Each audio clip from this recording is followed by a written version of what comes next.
আসসালামু আলাইকুম রহমতুল্লাহি ওবরকাতুহ।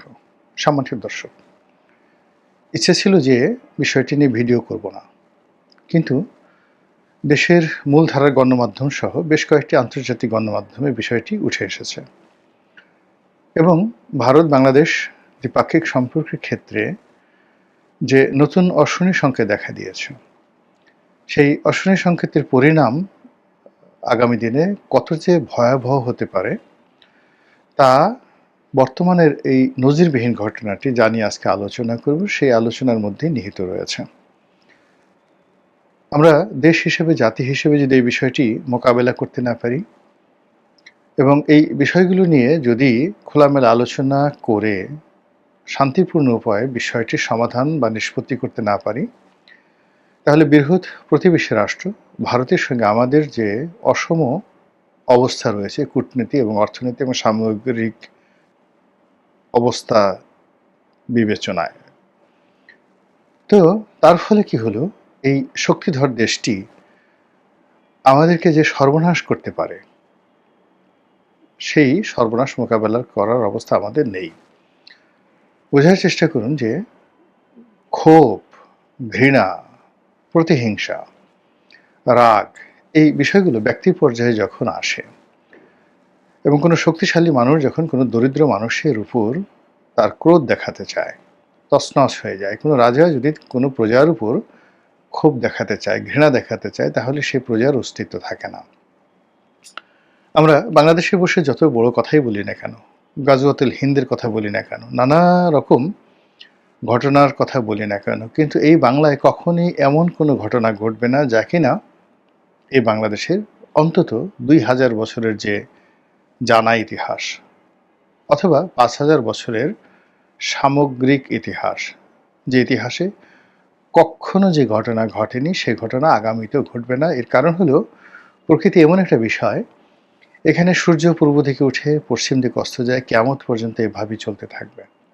যদি কোনোদিন সূর্য পশ্চিম দিকে উদিত হয় এবং পূর্ব দিকে অস্ত যায়, ধরে নিতে হবে পৃথিবীর আয়ু শেষ হয়ে গেছে। তো সেই দিক থেকে ভারতের সঙ্গে আমাদের যে সম্পর্ক, এটি লাফালাফি করলে হবে না, এটি বাস্তবতার নিরিখে বুঝতে হবে। যে বিষয় নিয়ে আলোচনা করতে চাচ্ছি সেটি হলো আমাদের অন্তর্বর্তীকালীন সরকারের প্রধান ডক্টর মোহাম্মদ ইউনূস, তাকে অসুর বানানো হয়েছে। আপনারা জানেন যে হিন্দুদের অন্যতম অন্যতম নয়, ঠিক প্রধানতম ধর্মীয় উৎসব দুর্গাপূজা, এবং সেই দুর্গাপূজা উপলক্ষে সারা ভারতে সাজ সাজ রব পড়ে যায়।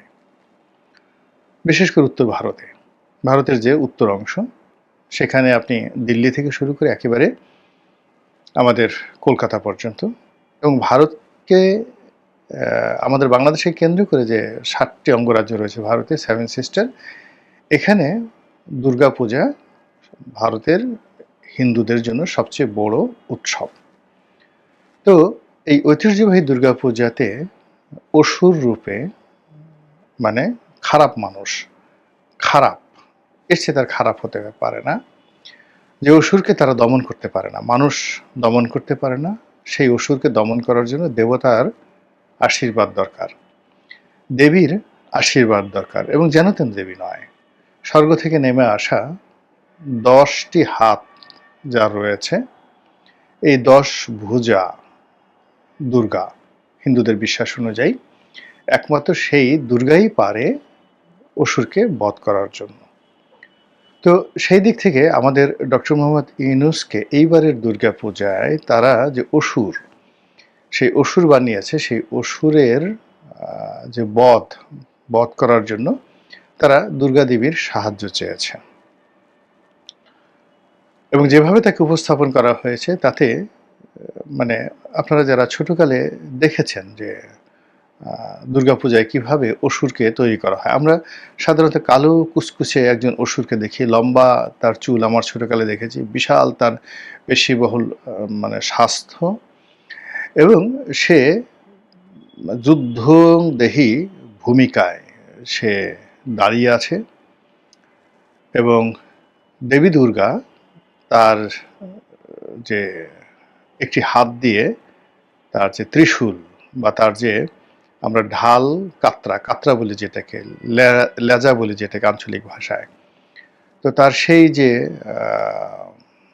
ত্রিশূল দিয়ে বা তার সেই মানে সরকি দিয়ে, যেটাকে আরো ভালো বাংলায় হলো ঢাল সরকি, সরকি দিয়ে সে তার বুকে একেবারে বুকটা ছিদ্র করে দিয়েছে, কিন্তু সে দাঁড়ানো অবস্থায় আছে। আর অন্যদিকে একটি সিংহ, একটি সিংহ অথবা একটা বাঘ, কখনো কখনো সিংহই বেশিরভাগ ক্ষেত্রে দেখানো হয়, যদিও ভারতবর্ষে সিংহ নেই, কিন্তু এই সিংহ তার একটি থাবা দিয়ে সেই অসুরকে আক্রমণ করেছে। আর অসুর মানে যন্ত্রণায় চিৎকারে সে হা করে আছে। এরকম একটা দৃশ্য দেখলে আমাদের খুব ভয় লাগতো, এবং আমরা যারা খুব নরম প্রকৃতির মানুষ ছিলাম, আমরা এই অসুরের যে অসহায়ত্ব, এটা দেখে অনেকেই কিন্তু আমরা যাকে বলা হয় আবেগপ্রবণ হয়ে পড়তাম, যে হা, অসুর এমন কি করেছে যে তাকে এইভাবে মারতে হবে। আমাদের বাঙালি কবির মধ্যে বা কবি সত্তার মধ্যে এরকম একটা নরম মন মানসিকতা রয়েছে, যারা সবসময় মুসলিমের পক্ষ থাকে। যেমন দেখা গেল যে রাবণকে হিন্দুরা খুবই ঘৃণা করে, এবং রাবণকে অসুর মনে করা হয়। কিন্তু মাইকেল মধুসূদন দত্ত প্রথম ব্যক্তি যিনি কিনা রাবণের চরিত্র ইতিবাচক অর্থে তিনি মেঘনাদ বধ কাব্য উপস্থাপন করেছেন। তো এনিওয়ে, হিন্দুদের সেই যে ধর্মীয় বিশ্বাস, তারা যাকেই খারাপ মনে করে, এবং এত খারাপ যে খারাপকে মনুষ্য শক্তি দিয়ে দমন করা সম্ভব নয়। যে শক্তিকে দমন করার জন্য পশু লাগে, জানোয়ার লাগে, বাঘ লাগে, সিংহ লাগে, পেঁচা লাগে, তারপরে লক্ষ্মী লাগে, আপনি ওখানে দেখেন কার্তিক লাগে, গণেশ লাগে, এবং দেবী দুর্গা লাগে। অনেকগুলো তাদের যে যাকে বলা হয় দেবতা বা দেবী, তো সকল দেবতা এবং দেবীর সম্মিলিত চেষ্টার ফলেই একজন অসুরকে বধ করা সম্ভব। এই হলো তাদের ব্যবস্থা।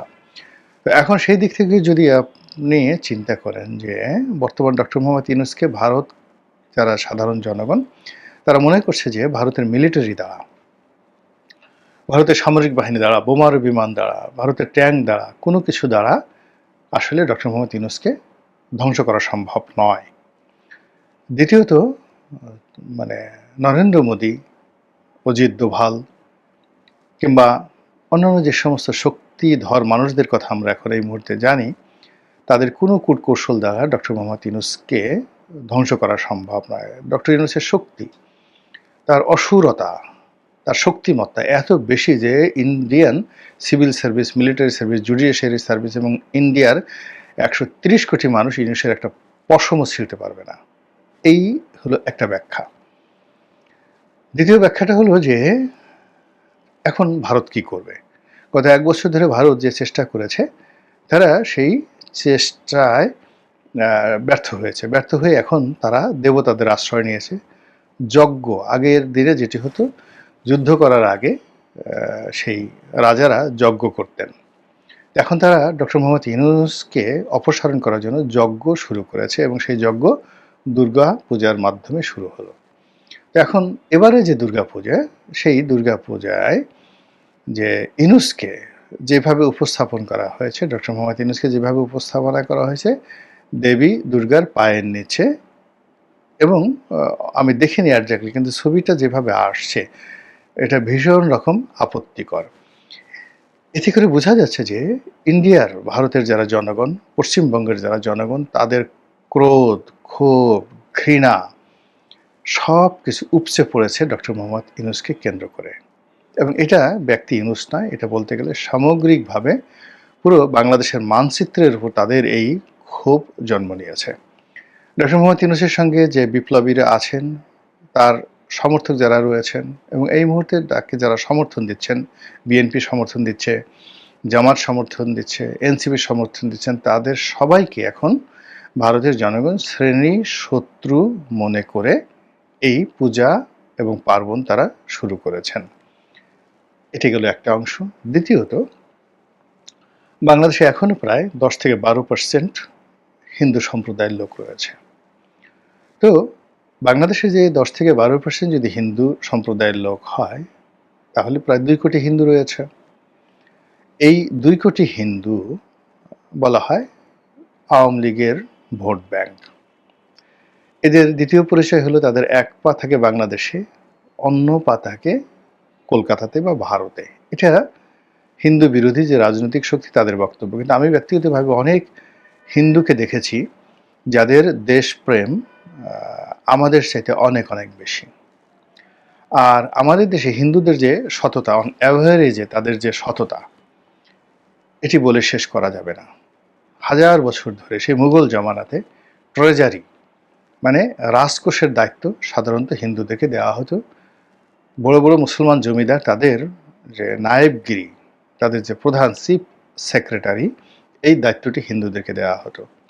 হিন্দুদের যে পারিবারিক বন্ডেজ, ভাই ভাইয়ের সম্পর্ক, ভাই বোনের সম্পর্ক, এটি এখন এই বাংলায় মুসলমানদের মধ্যে দেখা যায় না। আমি ফরিদপুরে, পটুয়াখালীতে আমার আশেপাশে যে সকল হিন্দু পরিবার দেখেছি, জেনারেশনের পর জেনারেশন, 3টে জেনারেশন 4টে জেনারেশন ধরে তারা একই বাড়িতে আছে, একই পরিবারে তারা বসবাস করছে, এবং কোনো একটি পরিবারে 5 জন 6 জন ভাই রয়েছেন। তারা সেই গত 50-60 বছর ধরে তাদের পিতার মৃত্যুর পরে একই অন্নে তারা খাচ্ছে। তাদের মধ্যে বিভেদ বিসংবাদ নেই। কয়েকদিন আগে একটি যাকে বলা হয় ভিডিও দেখছিলাম ফরিদপুরের গোয়ালনন্দে, রাজবাড়ী জেলার গোয়ালনন্দে, ফরিদপুর নয়। সেখানে একটি হিন্দু পরিবার একটা দোকান চালায়। তার বাবা এটা চালাতেন। বাবার মৃত্যুর পরে গত 50 বছর ধরে তার সন্তানরা চালাচ্ছেন। 6 ভাই, একটি বড় দোকান, 6 ভাই সেটা চালাচ্ছেন। তারপরে তারা একই সঙ্গে খাওয়া দাওয়া করেন, একই সঙ্গে ব্যবসা বাণিজ্য করেন, এবং এখন পর্যন্ত গত 50 বছরে তাদের মধ্যে কোনো বিভেদ বিসংবাদ দেখা যায়নি। এবং তাদের চেহারার দিকে তাকালে আপনি এক ধরনের সৌন্দর্য পাবেন, প্রশান্তি পাবেন, এবং কোনো রকম শয়তানি বদমাইশির যে একটা লক্ষণ চেহারার মধ্যে আসে, ওটা তাদের মধ্যে নেই। দেখলে আপনার শ্রদ্ধা করতে ইচ্ছা করবে। একই অবস্থা আমি আমার যে নির্বাচনী এলাকায় বহু হিন্দু পরিবারে আমি দেখেছি, যারা গত 50 বছর 100 বছর ধরে বংশ পরম্পরায় একত্রে ব্যবসা বাণিজ্য করছেন এবং একই অন্নে একই হাঁড়িতে তারা খাচ্ছেন। আর আমার যে জন্মভূমি ফরিদপুর, এখানে তো ভুরি ভুরি উদাহরণ, হিন্দুরা সব একসঙ্গে আছেন। তো কাজেই আমাদের মুসলমানরা হিন্দুদের সম্পর্কে যে সমস্ত কথাবার্তা বলেন, আমার কাছে সেটা বিশ্বাস হয় না। বরং আমি অনেক হিন্দুদের মধ্যে দেশপ্রেম, আত্মত্যাগ, প্রেম, ভালোবাসা অসাধারণ, মানে যেটা কল্পনাই করা যায় না। তো এই যে এই সময়টিতে যে জটিল রাজনীতি, সেই জটিল রাজনীতিতে ধর্মান্ধ ধর্মান্ধ একটা সম্প্রদায় রয়েছে যারা হিন্দুদেরকে দেশছাড়া করতে চায়, তাদেরকে জবন মনে করে। হিন্দুরা আমাদের দেশে নিরাপত্তাহীনতায় ভুগছে, এবং যারা মানে আর্থিকভাবে দুর্বল, তারা অবশ্যই নিরাপত্তাহীনতায় ভুগছে। আওয়ামী লীগের জমানাতে অনেক হিন্দু নির্যাতিত হয়েছে, কিন্তু তারপরে তারা আওয়ামী লীগকে ভালোবাসে অন্তরের অন্তঃস্থল থেকে, এটা সত্য। আর এই সময়টাতে পশ্চিমবঙ্গের বা উত্তর ভারতের হিন্দুরা দুর্গাপূজাতে ডক্টর মোহাম্মদ ইউনূসকে যেভাবে তাদের ঘৃণার উপলক্ষ হিসেবে তৈরি করলেন, তাতে করে বাংলাদেশে যারা হিন্দু সম্প্রদায়, তাদের মধ্যে ডক্টর মোহাম্মদ ইউনূস সম্পর্কে যে নেতিবাচক প্রতিক্রিয়া তৈরি হবে, এতে শতভাগ একেবারে লিখে দেওয়া যায়, যেটা কোনো অবস্থাতেই দূর করা যাবে না। এই কাজটি কেন ভারত করলো? ভারত এই কাজটি করলো, ভারত সম্ভবত পয়েন্ট অফ নো রিটার্নে চলে গেছে, এবং তারা মনে করছে যে ডক্টর মোহাম্মদ ইউনূস এবং তার যারা সঙ্গী সাথী, তাদের সঙ্গে রীতিমতো মহাভারতের যুদ্ধ করার জন্য তারা কোমরে গামছা বেঁধে প্রস্তুতি নিচ্ছে। আদারওয়াইজ এইরকম তাদের একটা ধর্মীয় অনুষ্ঠানে তারা যেভাবে ডক্টর মোহাম্মদ ইউনূসকে অসুর রূপে উপস্থাপন করেছে, একইভাবে ডোনাল্ড ট্রাম্পকেও কিন্তু তারা অসুর হিসেবে উপস্থাপন করেছে। কিন্তু ডোনাল্ড ট্রাম্পের সাথে অসুর হওয়া আর ডক্টর মোহাম্মদ ইউনূসের সাথে অসুর হওয়ার মধ্যে অনেক ডিফারেন্স রয়েছে। তারা ডোনাল্ড ট্রাম্পকে যতই অসুর বানাক, ডোনাল্ড ট্রাম্পের একটা পশমও তারা ছিঁড়তে পারবে না। এটাই বাস্তবতা, কিছুই করতে পারবে না, বরং তারা আরও ক্ষতিগ্রস্ত হবে। কিন্তু বাংলাদেশের ক্ষেত্রে যেটা হচ্ছে, ডক্টর মোহাম্মদ ইউনূসকে তারা যেভাবে অসুর বানিয়েছে, এতে করে তাদের যে ক্রোধ, তাদের যে ক্ষোভ, তাদের যে ঘৃণা, এটা যেভাবে তারা প্রকাশ করতে চেয়েছে বাংলাদেশের ক্ষেত্রে, তা অবস্থাগত কারণে, ভৌগোলিক কারণে, অর্থনৈতিক কারণে, সামাজিক এবং রাজনৈতিক কারণে এটি আমাদের জন্য নিঃসন্দেহে একটি অশনির সংকেত। মহান আল্লাহ আমাদের সবাইকে হেদায়েত দান করুন এবং হেফাজত করুন। আসসালামু আলাইকুম ওয়া রাহমাতুল্লাহি ওয়া বারাকাতুহু।